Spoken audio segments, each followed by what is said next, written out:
Hello student, maths के इस episode में हम लोग सीरीज की चर्चा करेंगे। स्टूडेंट, सीरीज बैंकिंग एग्जामिनेशन का एक बहुत ही इंपॉर्टेंट चैप्टर है और हर एग्जामिनेशन में इससे लगभग 3 से 5 प्रश्न आते हैं। स्टूडेंट, अगर हम सीरीज के क्वेश्चन पैटर्न को समझेंगे तो सामान्यतः यहां से 2 प्रकार के क्वेश्चन होते हैं। नंबर 1 फिलर्स और number 2 odd man out. Student, चाहे फिलर्स हो या ऑड मैन आउट हो, दोनों ही एक खास सीक्वेंस पैटर्न पर बेस्ड होता है और फिलर्स में आपको सीक्वेंस पैटर्न के बाद क्वेश्चन में कहीं पर एक जगह क्वेश्चन मार्क दिया है और आपको बतलाना है दिए गए सीक्वेंस पैटर्न को समझ करके कि इस क्वेश्चन मार्क की जगह पर क्या होगा। और ऑड मैन आउट में क्या करना है, इसमें से कोई एक गलत है, आपको यह बतलाना है कि गलत कौन सा होगा। जैसे अगर यह जो प्रश्न दिया है इसको हम सॉल्व करने की कोशिश करें तो क्या हो रहा है, पहले 8 से 4 बढ़ रहा है 12, फिर 12 से 18 6 बढ़ रहा है, फिर 18 से 26 8 बढ़ रहा है। तो हम क्या देख रहे हैं, 4 + 2 6 बढ़ा, फिर 6 + 2 8 बढ़ा, तो अगला 8 + 2 10 बढ़ेगा। तो क्वेश्चन मार्क के जगह पर हम क्या बोल देंगे कि 26 + 10 36 होगा। अब सेकंड, यह तो हो गया क्वेश्चन मार्क का पैटर्न कि पैटर्न को हमने समझा और क्वेश्चन मार्क की जगह पर क्या होगा उसका वैल्यू कैलकुलेट कर लिया। तो यह फिलर्स का नेचर है। और ऑड मैन आउट में बिल्कुल सेम यही क्वेश्चन आपको दिया हुआ है। यहां क्या है, तो यहां पर आपका 4 बढ़ा, फिर यहां पर क्या है 6 बढ़ा, फिर क्या है तो 9 बढ़ा, और फिर क्या है तो फिर 9 बढ़ा। तो स्टूडेंट क्या है, शुरू में एक डिफरेंस से बढ़ा और फिर यहां पर बहुत ज्यादा बढ़ गया और घट गया। तो देखो ये 2 जगह ये डिस्ट्रैक्ट कर रहा है। अगर पैटर्न जो गड़बड़ पोजीशन होगा उसके दोनों तरफ को वो डिस्टर्ब करेगा। तो जब एक बढ़ने वाला पैटर्न है तो 2 इक्वल कैसे हो सकता है, तो दोनों के बीच वाले को हम समझ जाएंगे कि ये क्या है, गलत है। तो ये हमारा आंसर हो जाएगा। यहां वैल्यू निकालने की जरूरत नहीं है, बस आप समझ लेंगे कि कौन सा गलत है तो वो आंसर आ जाएगा। खैर, फिलर्स और ऑड मैन आउट पर हम लोग स्टूडेंट आगे चर्चा करेंगे, लेकिन उससे पहले इंपॉर्टेंट यह है कि चाहे आप फिलर्स का सीरीज बनाओ चाहे आप ऑड मैन आउट का सीरीज बनाओ, आपको यह समझना बेहद जरूरी है कि दिया गया क्वेश्चन का पैटर्न क्या है।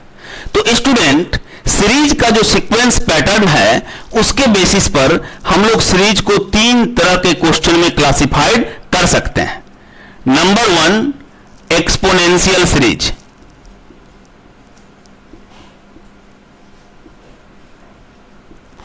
नंबर 2 एडिटिव सीरीज,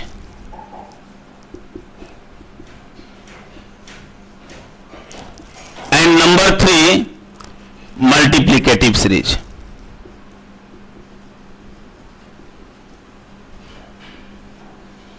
हम लोग बारी बारी से इस तीनों ही पैटर्न को समझने की कोशिश करेंगे।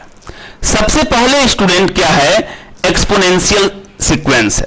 देखो, एक्सपोनेंशियल सीक्वेंस सबसे आसान होता है, एक्सपोनेंशियल सीरीज सबसे आसान होता है। जब कभी भी सीक्वेंस में आपको कुछ एक परफेक्ट स्क्वायर या परफेक्ट क्यूब या किसी भी एक्सपोनेंट का कोई परफेक्ट वैल्यू मिले तो आप समझो यह क्या है, यह एक्सपोनेंशियल सीरीज है। जैसे एज फॉर एग्जांपल, जैसे एक क्वेश्चन है कि 961 841 729 625 529 और क्वेश्चन मार्क दे दिया। अब आपको बतलाना है कि क्वेश्चन मार्क की जगह पर क्या है। तो आप ध्यान दो, यह क्या है, स्क्वायरिंग में आप देखोगे यह 31 का स्क्वायर है, 29 का स्क्वायर है, 27 का स्क्वायर है, 25 का स्क्वायर है, 23 का स्क्वायर है। तो अगला क्या हो जाएगा, 21 का स्क्वायर हो जाएगा। तो व्हाट्स योर आंसर, तो हम बोलेंगे क्या आंसर हो जाएगा हमारा 441। व्हाट के जगह पर क्या हो जाएगा, 441 हो जाएगा। तो यह बहुत ही आसान पैटर्न था कि ऑड नंबर्स का सीरीज है और घटते हुए क्रम में है। कंसेक्यूटिव ऑड नंबर्स का 31 से स्टार्ट होकर के एक सीक्वेंस में सीरीज है। तो यह इसको पकड़ना बिल्कुल मुश्किल नहीं होता है और इसमें बहुत दिमाग लगाने की जरूरत नहीं होती है, बशर्ते थोड़ा बहुत कैलकुलेशन का पार्ट आपका स्ट्रांग हो। जैसे एक और क्वेश्चन लो, जैसे स्टूडेंट एक क्वेश्चन है एक्सपोनेंशियल का ही एक और एग्जांपल हम लोग लेते हैं। जैसे मान लो 8, 27, 125, 343 और नेक्स्ट कर दिया क्वेश्चन मार्क। अब क्या है ये, तो अब गौर करो, ये 2 का क्यूब है, 3 का क्यूब है, 5 का क्यूब है, 7 का क्यूब है। तो प्रथम दृष्टिया देखते ही आपको लगने लगता है कि अच्छा 2 3 3 2 5 5 2 7 तो 7 2 9 होगा, 9 का क्यूब करें। लेकिन स्टूडेंट समझो, शुरू में 2 और 3 में 1 का गैप है और उसके बाद 2 2 का गैप है, तो आगे हम 2 कैसे लें? आखिर कोई तो रीजन होगा कि यहां 1 का गैप होगा। इस मैकेनिज्म को समझो तो आप गौर करोगे तो देखोगे ये सारे प्राइम नंबर्स हैं, 2 3 5 7। तो नेक्स्ट प्राइम नंबर 11 होगा, तो 11 का क्यूब, यानी क्वेश्चन मार्क की जगह क्या होगा, तो 11 का cube 1331 is the right answer.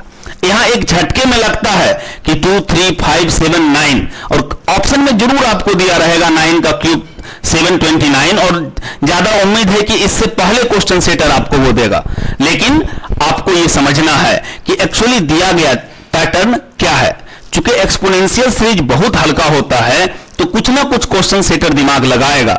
जैसे यहां हड़बड़ाहट में आप प्राइम नंबर की जगह पर कहीं ऑड नंबर ना समझ लें, तो इन छोटी मोटी चीजों का एक्सपोनेंशियल सीरीज बनाते समय ध्यान रखना चाहिए। जैसे एक और क्वेश्चन लेते हैं, जैसे 1 4 27 256 व्हाट। अब क्या है स्टूडेंट, गौर करो, तो ये क्या है 1 का पावर 1, ये क्या है 2 का पावर 2, ये क्या है 3 का पावर 3, ये क्या है 4 का पावर 4। तो हम क्या करेंगे नेक्स्ट 5 का पावर 5। तो बस 5 का पावर 5 क्या हो जाएगा, आप कैलकुलेट कर लो, 5 5 the 25, 5 the 125, 5 the 625 into 5 3125 is the right answer. तो स्टूडेंट एक्सपोनेंशियल नेचर का सीरीज आसान होता है, इसमें बहुत मशक्कत नहीं है। एक और एग्जांपल आप देखो, जैसे क्वेश्चन है कि 1 9 125 49 व्हाट।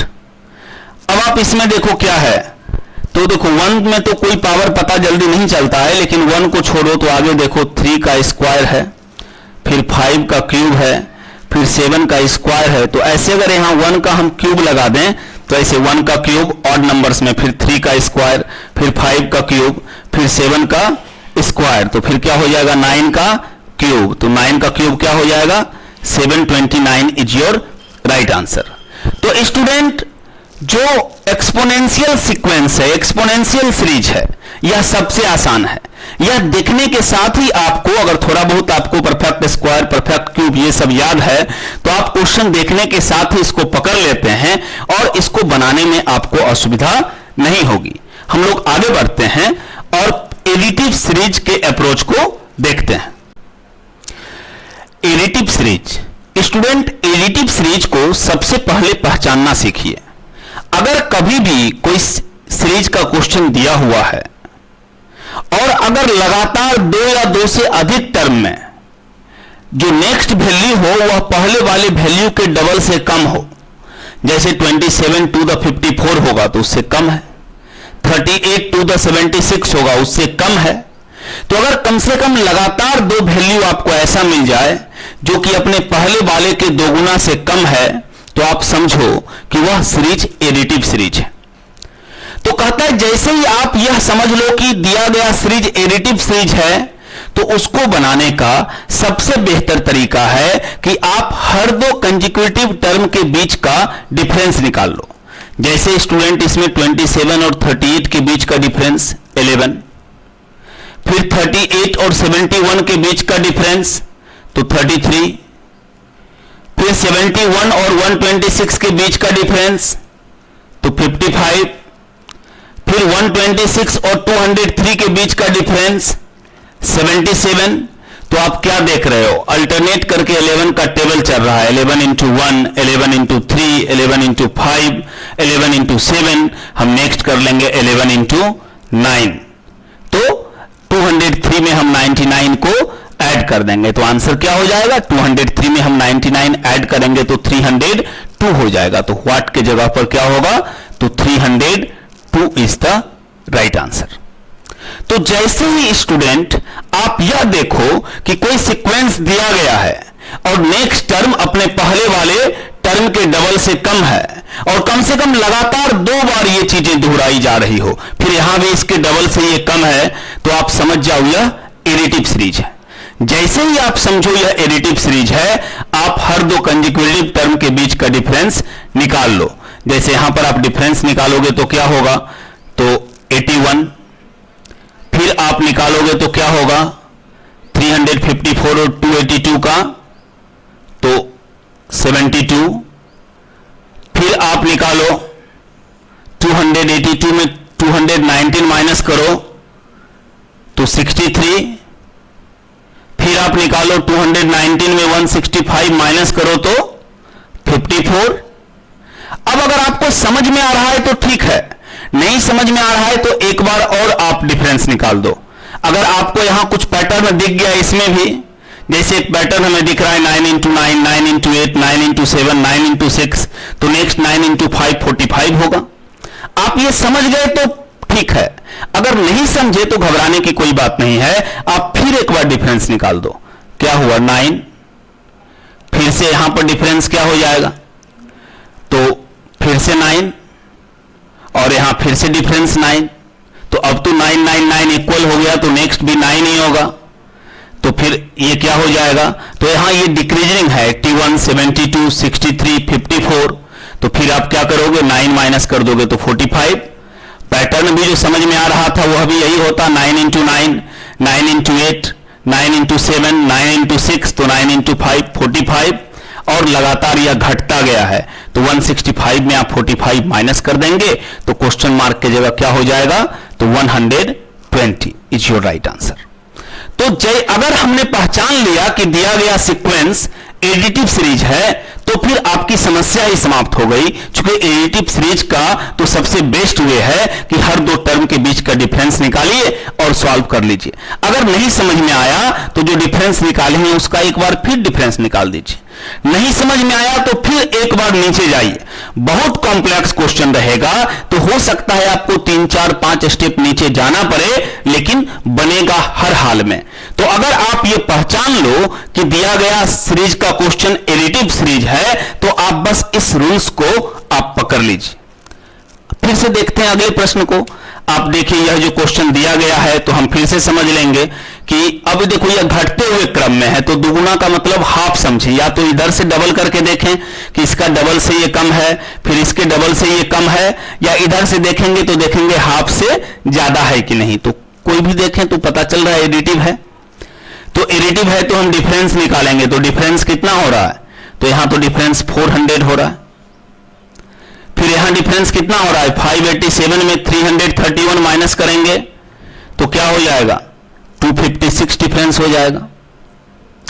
फिर आगे बढ़ेंगे, 331 में 187 माइनस करेंगे तो क्या हो रहा है, 144 हो जा रहा है। फिर 187 में 123 माइनस करेंगे तो 64 होगा। तो कुछ समझ में आ रही है, देखो ये क्या है, 20 का स्क्वायर, ये 16 का स्क्वायर, ये 12 का स्क्वायर, ये 8 का स्क्वायर, 4 4 कम रहा है, 20 से 4 कमा 16, फिर 4 लेस हुआ 12, फिर 4 लेस हुआ 8, फिर 4 लेस होगा तो क्या हो जाएगा 4, तो 4 का स्क्वायर क्या हो जाएगा 16, तो डिक्रीजिंग है ना, तो हम नेक्स्ट में क्या करेंगे 16 माइनस कर देंगे, तो 123 में अगर आप 16 माइनस करेंगे तो क्या हो जाएगा, तो 107, तो 107 इज योर राइट आंसर। तो बस एडिटिव जब भी आप पकड़ो कि एडिटिव है तो बिना सोचे बिना समझे आपको हर 2 कंसेक्यूटिव टर्म का डिफरेंस निकालते चले जाना है। एक और एग्जांपल है एडिटिव का, इसको भी देख लेते हैं। हम समझ गए डबल से कम है, फिर डबल से कम है, डबल से कम है, तो लगातार 2 टर्म से ज्यादा, डबल से कम है, एडिटिव है। डिफरेंस निकाला, क्या निकला 6, फिर निकाला क्या निकला 12, फिर निकाला क्या निकला 20, डिफरेंस 70 100 का 30 और 100 42 का 42। अब यहां अगर नहीं समझ में आ रहा है तो फिर से एक बार निकाल दीजिए, क्या है डिफरेंस 6 12 का 6, फिर 8, फिर 10, फिर 12, तो अब नीचे वाला में तो बड़ा क्लियर है ना, ऐसे यहां भी क्लियर था, 6 6 12, फिर 12 8 20, 20 10 30, हर बार 2 से बढ़ रहा। नीचे वाला तो बिल्कुल क्लियर हो गया, 6 2 8, 8 तो 10, 10 तो 12, तो अगला क्या हो जाएगा, 12 2 14, तो यानी 42 में 14 करेंगे ऐड तो क्या हो जाएगा, 56 हो जाएगा। तो 142 में हम 56 को ऐड कर लेंगे तो हमारा आंसर क्या हो जाएगा, 198 इज द राइट आंसर। तो अगर स्टूडेंट आपको कभी भी एडिटिव सीरीज मिले तो आप बिल्कुल ही आसान है, आप जैसे ही पकड़ लो कि यह एडिटिव सीरीज है तो हर दो कंसेक्यूटिव टर्म का डिफरेंस निकालो। अगर आपका कंसेप्ट क्लियर हो गया, बना लिए तो अच्छी बात है, नहीं तो एक बार और निकालो। तो जब तक आप कॉन्फिडेंट ना हो जाएं, आप डिफरेंस के मामले में नीचे जाएं और आपको आपका आंसर मिलेगा। तो यह निश्चित है बनना, यह हो ही नहीं सकता कि एडिटिव सीरीज है और इस अप्रोच पर नहीं बने। तो आप इसको समझेंगे और हम लोग कंसेप्ट को आगे ले चलते हैं। एक्सपोनेंशियल हमने कर लिया, एडिटिव का अप्रोच हमने देखा और अब हम लोग मल्टीप्लिकेटिव सीरीज के कंसेप्ट को देखते हैं। स्टूडेंट, मल्टीप्लिकेटिव सीरीज को हम लोग दो कैटेगरीज में रखते हैं, एक प्योर मल्टीप्लिकेटिव, जहां सिर्फ मल्टीप्लिकेशन हो या अगर घटते हुए क्रम में हो तो सिर्फ डिवीजन का केस हो, और दूसरा multiplicative with adjustment, multiplicative with adjustment, यानी मल्टीप्लिकेशन डिवीजन के साथ साथ कुछ प्लस माइनस का भी मैटर हो। तो स्टूडेंट, जब कोई भी सीक्वेंस एक्सपोनेंशियल ना हो, एडिटिव ना हो, तो हम समझते हैं कि वह एक मल्टीप्लिकेटिव सीक्वेंस है। कभी कभी तो आपको बिल्कुल डायरेक्ट देखेंगे और पता चलेगा ये मल्टीप्लिकेशन का सीक्वेंस है। खास करके प्योर मल्टीप्लिकेटिव में ये होता है। जैसे प्योर मल्टीप्लिकेटिव का एक क्वेश्चन लो, 12 12 18 36 90 व्हाट। अब यहां आपको दिमाग पर जोर डालने की कोई जरूरत नहीं है, दिख रहा है इस दोनों में क्या रिलेशन है, तो इंटू 1 का। फिर 12 को हम 1.5 गुना कर दें, 12 6 18, तो या 12 इंटू 1.5 18, फिर इंटू 2, फिर इसको 2.5 कर लो तो 36 2 द 72, और 0.5 से 18 तो 72 18 90, तो इंटू 1 इंटू 1.5 इंटू 2 इंटू 2.5, तो नेक्स्ट बिना सोचे समझे इंटू 3, तो 93 the 270 is the value of question mark. तो देखते ही समझ में आ गया, यह जो पहला क्वेश्चन हम लोगों ने प्योर मल्टीप्लिकेटिव का लिया, इसमें कुछ भी एनालिसिस करने की जरूरत नहीं थी। क्वेश्चन देखा और पता नजर में तुरंत आ गया। हालांकि सारे प्रश्न इतने इजी नहीं होते हैं, लेकिन मल्टीप्लिकेटिव में अगर प्योर मल्टीप्लिकेटिव का क्वेश्चन है तो इसके कुछ सिम्टम्स होते हैं। जैसे एक तो अगर कोई एक्सपोनेंशियल नहीं है और वह एडिटिव भी नहीं है तो वह मल्टीप्लिकेटिव है। और मल्टीप्लिकेटिव में प्योर मल्टीप्लिकेटिव क्या है, तो वहां पर सिर्फ गुना हो रहा है, तो एक तो या तो दिखेगा तो इसी तरह से इंटीजर्स में सारा दिखेगा, या कभी कभी होगा कि सीधा इंटीजर्स इंटीजर्स इंटीजर्स चल रहा है, एक डेसिमल आ गया, तो वह केस क्या होगा, प्योर मल्टीप्लिकेटिव का केस होगा। जैसे एज फॉर एग्जांपल, जैसे एक और क्वेश्चन हम लोग लेते हैं, जैसे मान लो 600, जैसे मान लो 240, जैसे 96, जैसे 38.4 और क्वेश्चन मार्क। अब देखो इंटीजर्स इंटीजर्स इंटीजर्स, एकाएक डेसिमल।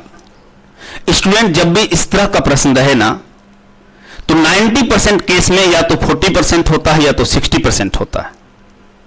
उसको और थोड़ा स्टैंडर्ड कर लो तो 40% 40/100, तो हम कहेंगे इंटू 0.4 से मल्टीप्लाई होता है, या 60% 60/100 तो इंटू 0.6 से मल्टीप्लाई होता है। तो आप सीधा चेक करो, जब भी देखो ना कि इंटीजर्स इंटीजर्स इंटीजर्स एकाएक डेसिमल आ गया, तो हो क्या रहा है, 6 या 6 सिर्फ जो जीरो को छोड़ करके नंबर है, चेक करो, देखो 6 4 24 पक्का होगा, यानी इसको 40% या यूं कहो कि 0.4 से मल्टीप्लाई करोगे तो आप ये हो जाएगा।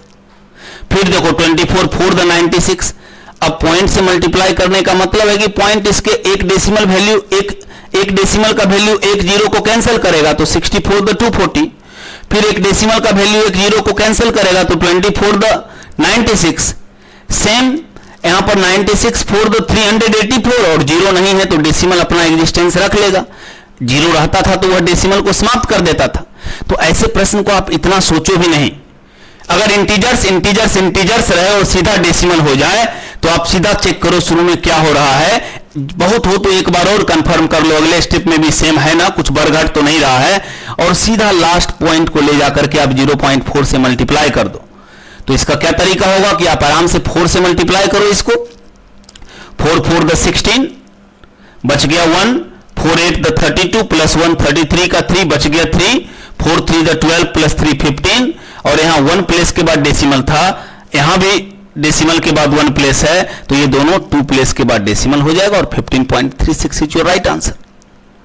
तो प्योर मल्टीप्लिकेटिव है। अब प्योर मल्टीप्लिकेटिव में अगर सिर्फ इंटू 1 इंटू 2 देगा तो फिर क्वेश्चन का तो कोई वैल्यू नहीं रहा। तो क्वेश्चन सेटर इस तरह से उलझा सकता है, वो कोई परसेंटेज टाइप दे दिया, या आप फ्रैक्शन में मानो 0.4 लेके चला गया, 0.6 लेके चलता, कभी कभी ऐसा भी करता है 0.2 0.4 0.6 0.8 इस तरह से भी बढ़ता है। तो ये सब आप पहचानने की कोशिश करेंगे। और एक एग्जांपल ले लेते हैं। जैसे मान लो एक एग्जांपल है 16 8 8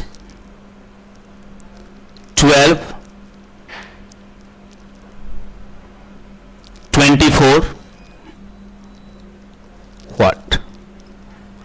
अब देखो स्टूडेंट क्या हो रहा है, एक बार यहां देखो ये क्या हो गया, इंटू हाफ हो गया, फिर क्या हो गया, इंटू 1 हो गया, फिर क्या हो गया, इंटू 1.5 हो गया, फिर क्या हो गया, इंटू 2 हो गया। तो इस बार क्या हो जाएगा, इंटू 2.5 हो जाएगा। तो 24 इंटू 2 48 और उसका हाफ 12, तो 48 12 जोड़ोगे तो व्हाट के जगह पर क्या हो जाएगा, 60 हो जाएगा। तो ये सब प्योर मल्टीप्लिकेटिव हो गया। प्योर मल्टीप्लिकेटिव मतलब सिर्फ मल्टीप्लाई या सिर्फ डिवीजन। हालांकि डिवीजन ना कह के उसको क्या करते हैं, डेसिमल मल्टीप्लिकेशन के ही नोट में उसको लिया जाता है। तो ये प्योर मल्टीप्लिकेटिव का एग्जांपल हो गया। उसी तरह से मल्टीप्लिकेटिव सीरीज का एक और वैरायटी हम लोग समझते हैं कि मल्टीप्लिकेटिव विथ एडजस्टमेंट। यहां क्या होता है स्टूडेंट कि यहां क्वेश्चन में गुना भाग तो होता है, साथ ही साथ कुछ प्लस माइनस भी होता है। जैसे क्वेश्चन है कि 8 8 10 24 78 और 320, आगे क्वेश्चन मार्क। अब आप इसको देखो, आपको देख के क्या लग रहा है, ये क्या मल्टीप्लिकेटिव इसमें चल रहा है। तो देखो आपको छोटे नंबर में दिक्कत होगी। अब यहां लग रहा है कभी गुना 1 करके प्लस करें या गुना 2 करके माइनस करें, एक कंफ्यूजन होता है। यहां गुना 2 करें कि गुना 3 करें, लेकिन बड़े नंबर में यह कंफ्यूजन नहीं होता है। आप देखो आराम से 75 4 द 300 के आसपास होता है, 7 चौके 28, तो ये पता चल रहा है इंटू 4 के आसपास होगा। अब ये 4 हो रहा है तो यहां पर हम 1 या 2 सोच रहे थे तो डिक्रीजिंग ऑर्डर होगा, तो यहां 3 यहां 2 यहां 1। तो अब देखो बात क्लियर हो गई, into 1 plus 2 into 2 plus 4 10 to the 20 plus 4 24 3 the 72 plus 6, मामला क्लियर हो गया। जितना से गुना कर रहे हैं उसका डबल ऐड कर रहे हैं, तो यहां प्लस 8, तो क्या कर देंगे इंटू 5 प्लस 10, तो क्या हो जाएगा 325 द, तो 305 द 1500 25 द 100 तो 1600 और प्लस 10 तो 1610 इज द राइट आंसर। तो क्या हो रहा है स्टूडेंट, यहां पर इसको मल्टीप्लिकेटिव विथ एडजस्टमेंट क्यों कहते हैं? तो इसको मल्टीप्लिकेटिव विथ एडजस्टमेंट इसलिए कहते हैं कि मल्टीप्लिकेशन के साथ साथ सब में कुछ ना कुछ एडिशन भी होता चला गया है। तो इस क्वेश्चन को क्या बोलेंगे, मल्टीप्लिकेटिव विथ एडजस्टमेंट बोलेंगे। जैसे एक और क्वेश्चन लेते हैं, जैसे मान लो ये पहला क्वेश्चन था, ये दूसरा है 17 9 10 16.5 व्हाट। अब इसमें देखो क्या हो रहा है, तो देखो एक चीज और, एक लॉजिक दिमाग में रखो। सीरीज एक ऐसा टॉपिक है कि आप इसको जितना बनाओगे इसका पैटर्न आपके माइंड में सेट होता चला जाएगा। तो क्या हो रहा है, जब एक बार घटे और फिर हमेशा बढ़ता रह जाए ना, तो 95% केस में क्या होगा कि शुरू में 0.5 से मल्टीप्लाई होगा। 5% ही केस हो सकता है वहां पर 0.75 हो जाए, 0.25 हो जाए या कुछ और हो जाए। कब मैंने बोला ये पैटर्न, कि जब एक बार घटे और फिर हमेशा बढ़ता रह जाए तब। तो क्या हो रहा है, देखो इसको 17 को हाफ करो, बिना सोचे समझे करो, फर्स्ट स्टेप एक बार ट्राई कर लो, नहीं होगा तब कुछ और सोचेंगे। तो 17 इंटू हाफ 8.5 प्लस हाफ, तो क्या हो गया 9। फिर देखो इंटू 1 प्लस 1, तो 9 इंटू 1 9 प्लस 1 10। अब इसी पैटर्न को आगे बढ़ाया, इंटू 1.5 15 प्लस 1.5 तो 16.5। और फिर यहां तो इसको हम करेंगे इंटू 2 प्लस 2, तो 16.5 इंटू 2 तो 33 और प्लस 2 तो क्वेश्चन मार्क के जगह पर क्या हो जाएगा 35। तो स्टूडेंट ये कुछ वेराइटीज ऑफ क्वेश्चंस है कि जिसको कि आप लगातार सॉल्व कर सकते हो। तो हम लोग क्या करेंगे कि इस पैटर्न को पहले समझने की कोशिश करेंगे। कोई भी जब सीरीज आपको मिलती है तो आप इनफिनाइट में सोचना शुरू करते हो, ये नहीं करो। आप पहले पहचानने की कोशिश करो कि यह एक्सपोनेंशियल सीरीज है या एडिटिव सीरीज है या मल्टीप्लिकेटिव सीरीज है, और फिर उसको आप बनाओ तो आपको आसानी होगी। तब क्या होगा कि यह उसके क्राइटेरिया में ही जाकर के बनेगा। तो स्टूडेंट ये सीरीज वीडियो का, सीरीज सॉल्यूशन वीडियो का पार्ट 1 है। इसमें हमने सिर्फ आपको सीरीज के जो भी पैटर्न ऑफ सीक्वेंस हैं इसको पहचानने के लिए बतलाया। अब इसके पार्ट 2 में डिफरेंट क्वेश्चंस के डिस्कशंस के साथ हम आपको यह बतलाएंगे कि जो भी आईबीपीएस में या एसबीआई में, आरआरबी में या आरबीआई के एग्जामिनेशंस में सीरीज के पूछे हुए पैटर्न हैं उसको कैसे हम लोग पहचानेंगे। और एग्जाम में 5 क्वेश्चन है, हो सकता है पहला मल्टीप्लिकेटिव विथ एडजस्टमेंट है तो दूसरा एक्सपोनेंशियल हो जाए, हो सकता है तीसरा प्योर मल्टीप्लिकेटिव हो, चौथा एडिटिव हो जाए, फिर पांचवा इन सब में से कुछ हो। तो कैसे हम पहचानेंगे कि यह कौन सा सीक्वेंस है, इस पैटर्न को कैसे वहां पर एग्जीक्यूट करेंगे और फिर कैसे शॉर्टली बनाते हैं। तो ये एक तरह से हमारा बेसिक वीडियो हो गया, इसको आप समझें और पार्ट 2 इसका देखें जिसमें कि हम सारे प्रीवियस ईयर को इन पैटर्न पर एग्जीक्यूट करके आपको समझाएंगे। Thank you.